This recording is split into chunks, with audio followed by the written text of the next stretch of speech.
నమస్కారం న్యూస్ 21 టీవీకి స్వాగతం. హెడ్లైన్స్ చూద్దాం.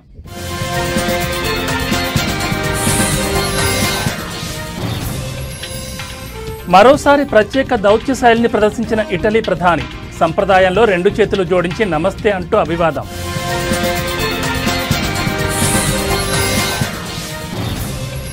దేశ ఆర్థిక రాజధాని ముంబైలో భారీ వర్షాలు, కొండపోత వానలతో నగరం అతలాకుతలం.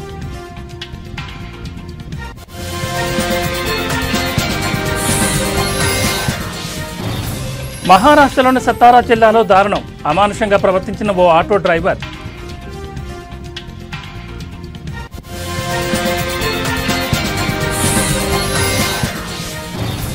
బీసీ సంక్షేమ సంఘం ఆధ్వర్యంలో సెమినార్ కార్యక్రమం. బీసీ సంక్షేమ సంఘం నాయకులను సత్కరించిన ఎంపీ కేసినేని శివనాథ్.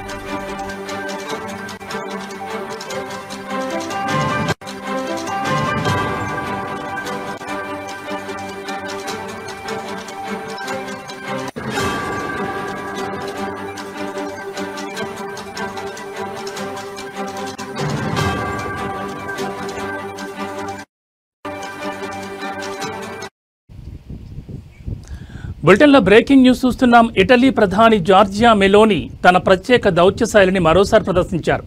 ప్రపంచ రాజకీయాలకు కేంద్రమైన వైట్ హౌస్లో అమెరికా అధ్యక్షుడు డొనాల్డ్ ట్రంప్ సీనియర్ సహాయకురాలకి భారతీయ సంప్రదాయంలో రెండు చేతులు జోడించి నమస్తే అంటూ అభివాదం చేశారు. సాధారణంగా కరచాలనాలు, లాంఛనప్రాయ పలకరింపులు ఉండే అత్యున్నత స్థాయి సమావేశంలో ఆమె చేసిన ఈ పని అందరి దృష్టిని ఆకర్షించింది.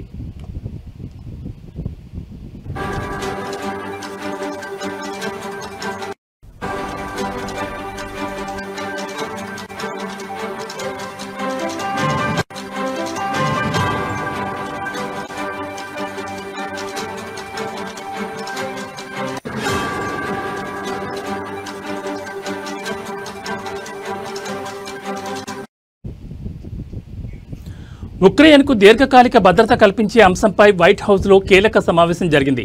ఈ చర్చల్లో పాల్గొనేందుకు వచ్చిన మెలోనీ ఈ విధంగా పలకరించి ప్రత్యేకంగా నిలిచారు. మెలోనీ ఇలా నమస్కారం పెట్టడం ఇదే మొదటిసారి కాదు.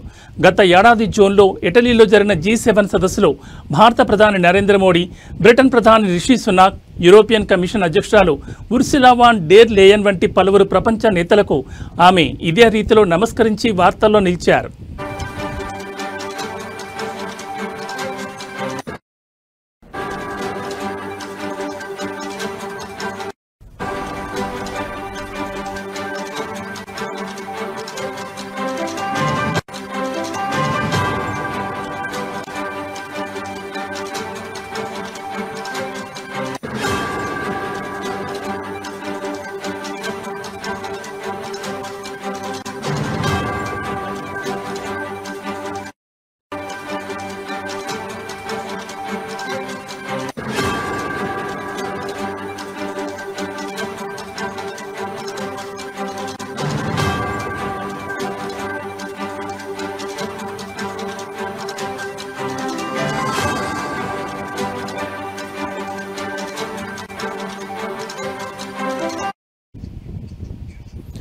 ఇటలీ ప్రధాని జార్జియా మెలోనీ తన ప్రత్యేక దౌత్య శైలిని మరోసారి ప్రదర్శించారు.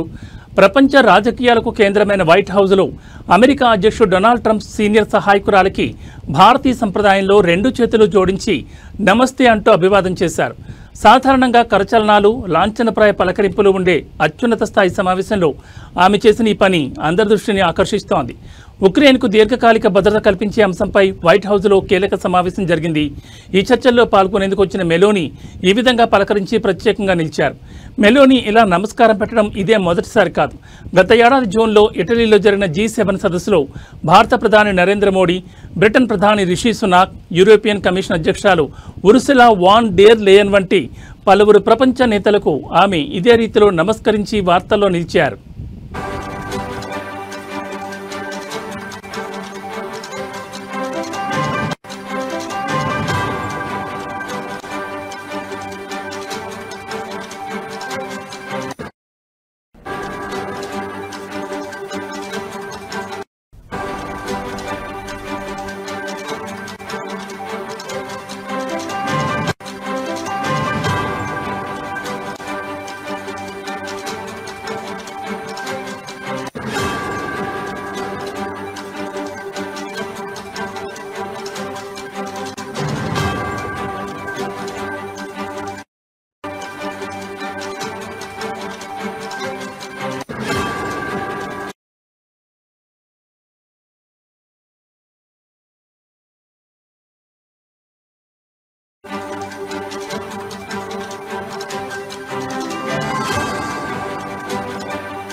బులెటిన్లో మరో బ్రేకింగ్ న్యూస్ చూస్తున్నాం. దేశ ఆర్థిక రాజధాని ముంబైని భారీ వర్షాలు అతలాకుతలం చేస్తున్నాయి.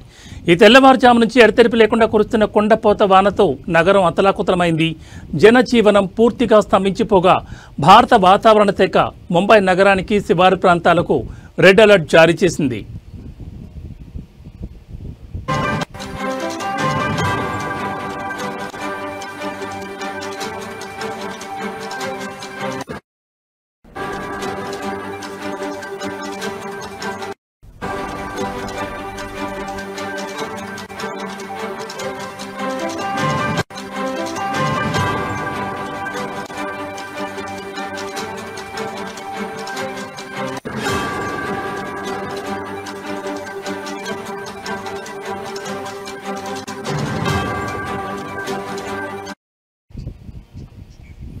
ఈ నేపథ్యంలో బృహన్ ముంబై మున్సిపల్ కార్పొరేషన్ కీలక నిర్ణయం తీసుకుంది. అత్యవసర సేవలు మినహా అన్ని ప్రభుత్వ, సెమీ ప్రభుత్వ, బీఎంసీ కార్యాలయాలకు నేడు సెలవు ప్రకటించింది. ప్రైవేట్ సంస్థలు కూడా తమ ఉద్యోగులకు వీలైనంత వరకు వర్క్ ఫ్రం హోం సదుపాయం కల్పించాలని, అనవసర ప్రయాణాలు చేయొద్దని బీఎంసీ గట్టిగా సూచించింది. భారీ వర్షాల కారణంగా ముంబైలోని పాఠశాలలు, కళాశాలలకు కూడా సెలవులు ప్రకటించారు.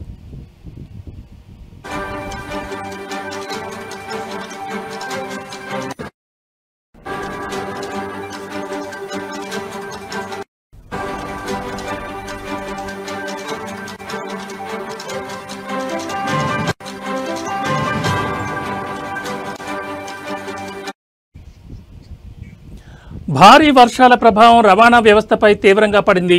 సెంట్రల్ రైల్వే లైన్లో రైళ్లు 20 నుంచి 30 నిమిషాలకు పైగా ఆలస్యంగా నడుస్తున్నాయి. ముంబై విమానాశ్రయం నుంచి బయలుదేరాల్సిన 155 విమానాలు, నగరానికి రావాల్సిన 102 విమానాలు ఆలస్యమైనట్లు ఫ్లైట్ రాడార్ డేటా వెల్లడించింది. వర్షాల కారణంగా కార్యకలాపాలకు ఆటంకం కలుగుతోందని, విమానాల రాకపోకల్లో జాప్యం జరుగుతోందని ఇండిగో సంస్థ కూడా ఒక ప్రకటనలో తెలిపింది.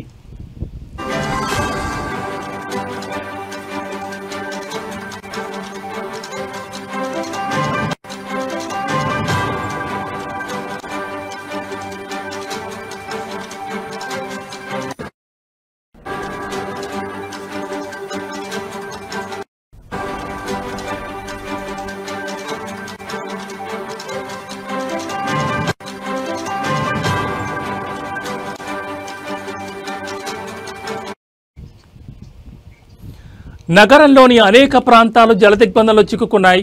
అంధేరి వెస్ట్లోని ఎస్వి రోడ్లో వాహనాల రాకపోకలు పూర్తిగా నిలిచిపోయాయి. సియాన్లోని Gandhi market, Dadar TT, Mumbai central వంటి ప్రాంతాల్లో రోడ్లు చెరువులను తలపిస్తున్నాయి.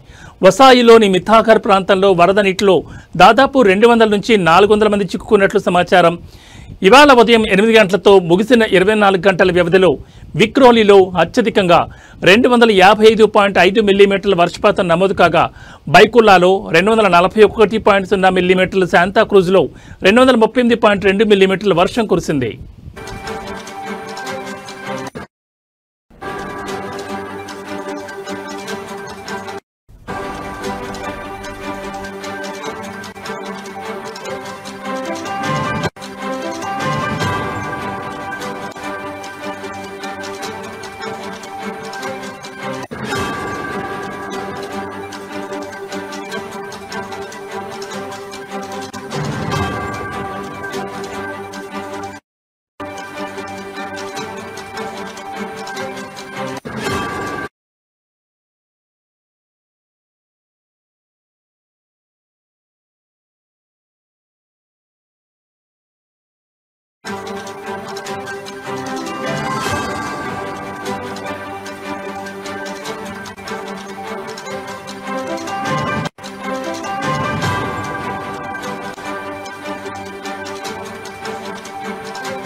బులెటిన్లో మరో బ్రేకింగ్ న్యూస్ చూస్తున్నాం. మహారాష్ట్రలోని సతారా జిల్లాలో దారుణం చోటు చేసుకుంది.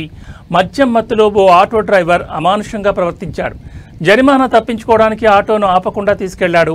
అడ్డుపడిన మహిళా కానిస్టేబుల్ ఈడ్చుకుంటూ వెళ్లడంతో స్థానికులు వెంటపడి ఆటోను ఆపేశారు. డ్రైవర్ను చితకబాది పోలీసులకు అప్పగించారు. ఈ ఘటనకు సంబంధించిన వీడియో ప్రస్తుతం సోషల్ మీడియాలో వైరల్గా మారింది.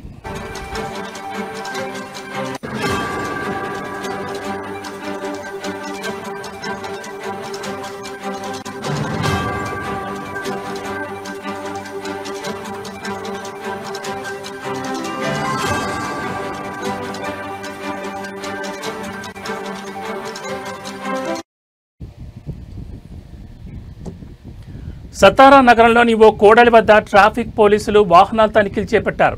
ఇంతలో అటుగా వచ్చిన ఓ ఆటోను మహిళా కానిస్టేబుల్ భాగ్యశ్రీ జాదవ్ ఆపేందుకు ప్రయత్నించారు. అయితే మద్యం మత్తులో ఉన్న డ్రైవర్ దేవరాజ్ కాళీ ఆటోను ఆపలేదు. అడ్డుపడిన భాగ్యశ్రీ జాదవ్ను ఈడ్చుకుంటూ వెళ్లాడు. దీంతో స్థానికులు ఆటోను వెంబడించి కొద్ది దూరంలో దాన్ని ఆపి డ్రైవర్ను చితకబాదారు.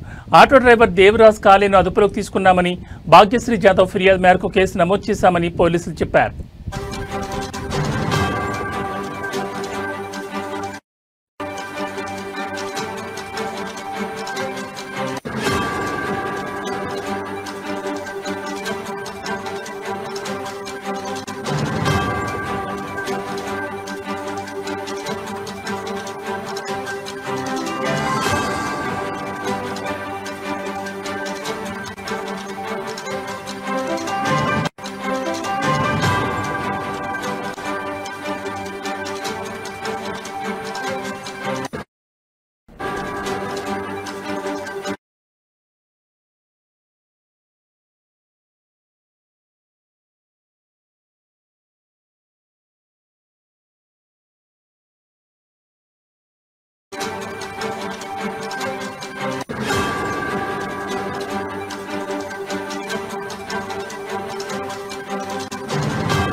బులెటిన్లో మరో బ్రేకింగ్ న్యూస్ చూస్తున్నాం. ఉపరాష్ట్రపతి ఎన్నికకు సంబంధించి జాతీయ స్థాయిలో విపక్ష కూటమి ఒక కీలక నిర్ణయం తీసుకుంది.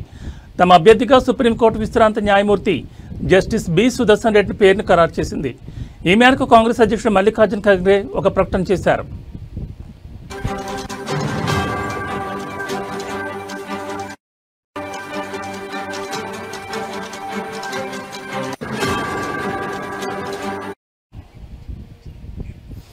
విపక్ష కూటమి అభ్యర్థిని ప్రకటించడం బీజేపీ నేత సిపి రాధాకృష్ణన్ను ఎన్డీఏ తమ అభ్యర్థిగా ప్రకటించిన 2 రోజుల తర్వాత చోటు చేసుకుంది. ఉపరాష్ట్రపతి ఎన్నిక సెప్టెంబర్ 9న జరగనుంది. నామినేషన్లు దాఖలు చేయడానికి చివరి తేదీ ఆగస్టు 21. గోవా మొదటి లోకాయుక్త చైర్మన్ 2007 జనవరి 12 నుండి 2011 జూలై 8 వరకు సుప్రీంకోర్టు న్యాయమూర్తిగా పనిచేశారు justice B Sudarshan Reddy. 2024 December 14న హైదరాబాద్ అంతర్జాతీయ ఆర్బిట్రేషన్ మధ్యవర్తిత్వ కేంద్రం ఐఎంఎంసి శాశ్వత ట్రస్టీగా బాధ్యతలు చేపట్టారు. బి సుదర్శన్ రెడ్డి 37వ హైదరాబాద్ జాతీయ పుస్తక ప్రదర్శన పర్యవేక్షించడానికి సూచనలు ఇవ్వడానికి ఏర్పాటు చేసిన కమిటీకి సలహాదారుడిగా నియమితులయ్యారు.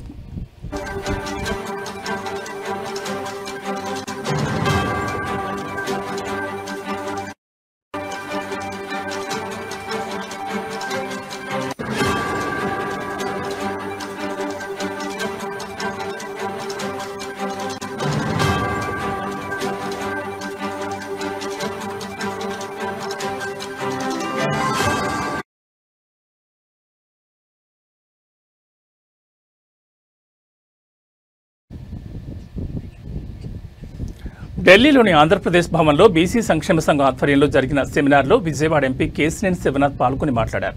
ఈ సందర్భంగా ఆయనను జాతీయ బీసీ సంక్షేమ సంఘం నాయకులు సత్కరించారు. విజయవాడ పార్లమెంట్ నియోజకవర్గంలో బీసీ కమ్యూనిటీ హాళ్లలో యువతకు ఉపాధి అవకాశాలు పెంచేందుకు స్కిల్ డెవలప్మెంట్ సెంటర్లు ఏర్పాటు చేయడానికి కృషి చేస్తానని ఆయన తెలిపారు. కేంద్ర రాష్ట్రాల్లోని ఎన్డీఏ ప్రభుత్వాలు బీసీల అభ్యున్నతికి కట్టుబడి ఉన్నాయని, వారి సంక్షేమానికి పథకాలను అమలు చేస్తున్నాయని ఆయన గుర్తు చేశారు. ఈ కార్యక్రమంలో బీసీ సంక్షేమ సంఘం జాతీయ అధ్యక్షుడు ఆర్ కృష్ణయ్య, రాజ్యసభ సభ్యులు బీద మస్తానరావు, పాకా వెంకట సత్యనారాయణ, జాతీయ బీసీ సంక్షేమ సంఘం రాష్ట్ర అధ్యక్షులు వై నాగేశ్వరరావు యాదవ్, ఆంధ్రప్రదేశ్ ఇన్ఛార్జ్ యలగాల నూకానమ్మ యాదవ్ తదితరులు పాల్గొన్నారు.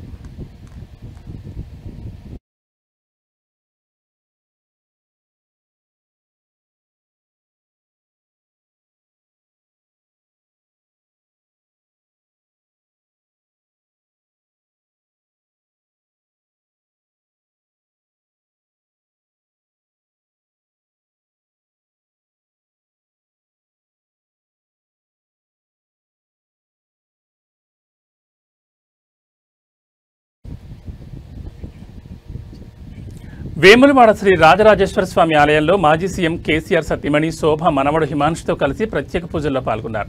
రాజన్న కోడిముక్కు చెల్లించి అనంతరం స్వామివారికి ప్రత్యేక పూజలు చేశారు. ఆలయ అర్చకులు స్వాగతం పలుకుతూ తీర్థప్రసాదాలు అందించారు. వేములవాడ నియోజకవర్గ ఇన్ఛార్జ్ చల్మడ లక్ష్మీ నరసింహారావు, ఏనుగు మనోహర్ రెడ్డి, మాజీ మున్సిపల్ చైర్పర్సన్ రామతీర్థపు మాధవి స్వామివారి చిత్రపటాన్ని అందజేశారు.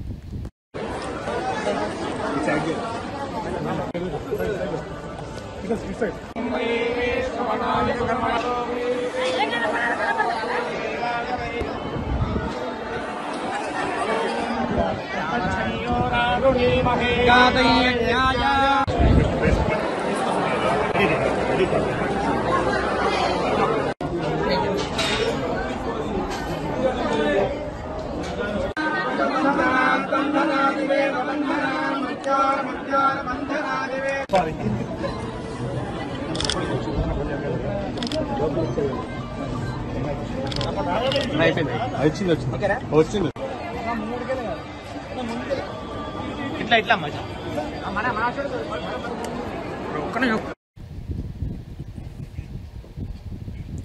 భారీ వర్షాల కారణంగా వివిధ ప్రాంతాల్లో పరిశీలించిన మంత్రి పొన్నం అనంతరం జీహెచ్ఎంసీ, హైడ్రా, వాటర్ బోర్డు అధికారులతో సమీక్షా సమావేశం నిర్వహించారు.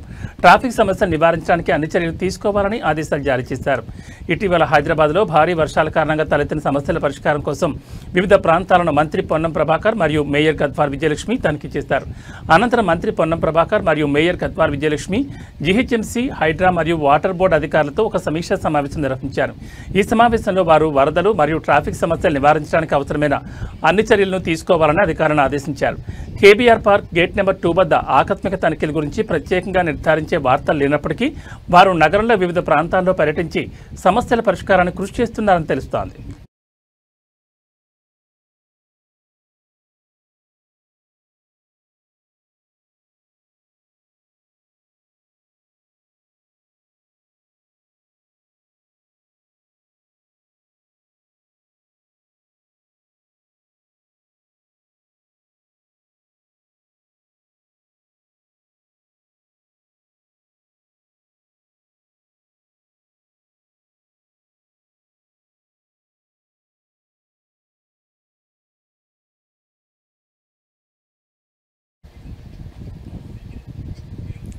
రాజధాని ప్రాంతంలో వరద నీరు నిలిచిపోవడానికి కారణం పశ్చిమ బైపాస్ నిర్మాణంలో అధికారుల నిర్లక్ష్యమేనని మంత్రి నారాయణ అన్నారు.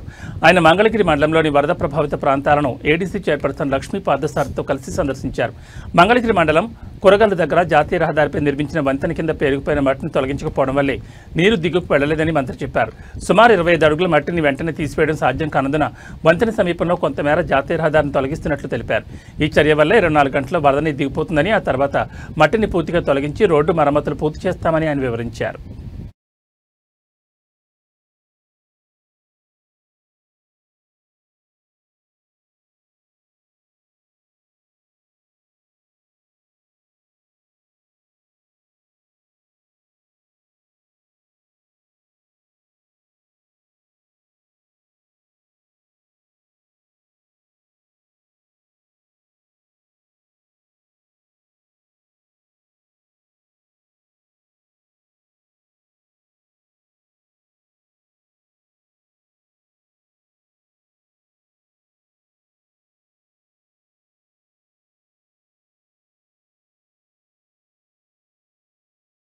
అమరావతి క్యాపిటల్ సిటీ అందరికీ నమస్కారాలండి. అమరావతి క్యాపిటల్ సిటీ మీద వైసీపీ నాయకులు అనేకమైన దుష్ప్రచారాలు చేస్తున్నారు. అవన్నీ మానుకోవాలి. అమరావతి క్యాపిటల్ సిటీలో ఎటువంటి ఇబ్బంది లేదు. అయితే వెస్టర్న్ బైపాస్ రోడ్ ఏదైతే కన్స్ట్రక్ట్ చేస్తున్నారో ఆ కన్స్ట్రక్షన్ చేసేటప్పుడు కొండవీటి వాగు ఏదైతే ఉందో కొండవీటి వాగు కింద యాక్చువల్గా ఆ మట్టి అంతా తీసేసి పైన యాక్చువల్గా బ్రిడ్జ్ కట్టుండాల్సింది. వాళ్ళు ఆ మట్టి తీయకుండా పైన బ్రిడ్జ్ కట్టారు. ఏదైతే ఆ కింద కంటే బ్రిడ్జ్ నుంచి కిందకి 8 మీటర్లు 8 మీటర్లు దాదాపు 25 అడుగులు ఉంటుంది. అది బ్రిడ్జ్ కింద వాటర్ ఫ్లో అయ్యేది. ఇప్పుడు జీరో ఎందుకంటే వాళ్ళ కన్స్ట్రక్షన్ విజయవాడ నగరంలో పలు రెస్టారెంట్లు, బేకరీలలో ఫుడ్ సేఫ్టీ అధికారులు తనిఖీలు చేపట్టారు. ఫుడ్ సేఫ్టీ మరియు తూనికలు, కొలతల శాఖ అధికారుల ఆధ్వర్యంలో మొత్తం 40 బృందాలుగా joint food safety controller Purnachandrarao ఆధ్వర్యంలో తనిఖీలు నిర్వహించారు. పలు రెస్టారెంట్లపై అందిన ఫిర్యాదుల మేరకు తనిఖీలు చేపట్టారు అధికారులు. నగర వ్యాప్తంగా రెస్టారెంట్లలో పాటిస్తున్న ఆహార భద్రతా ప్రమాణాలపై అధికారులు తనిఖీలు చేపట్టారు. అనుమతులు లేకుండా నిర్వహిస్తున్న హోటల్స్, కాలం చెల్లిన ఆహార పదార్థాలను అధికారులు గుర్తించారు.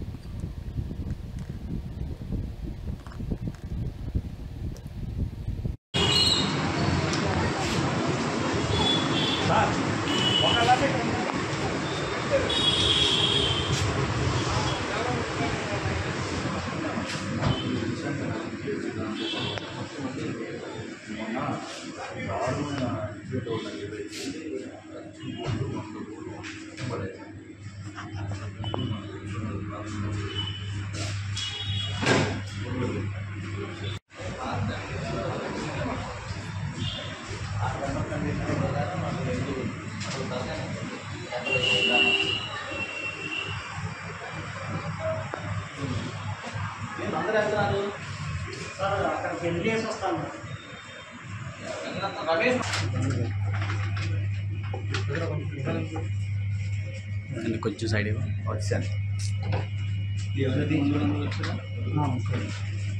కారిపోతున్నది.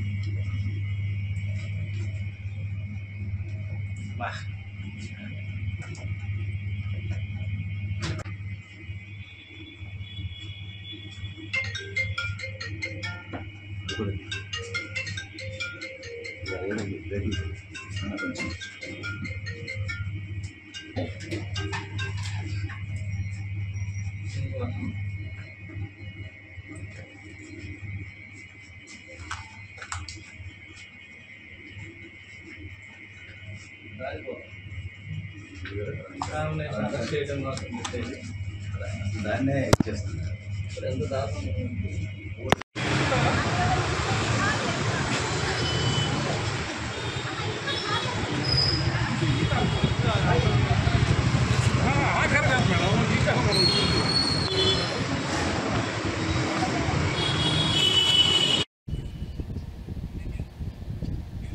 ఇవి బులెటిన్ అప్డేట్స్. మరిన్ని అప్డేట్స్తో మళ్ళీ కలుద్దాం. నమస్కారం.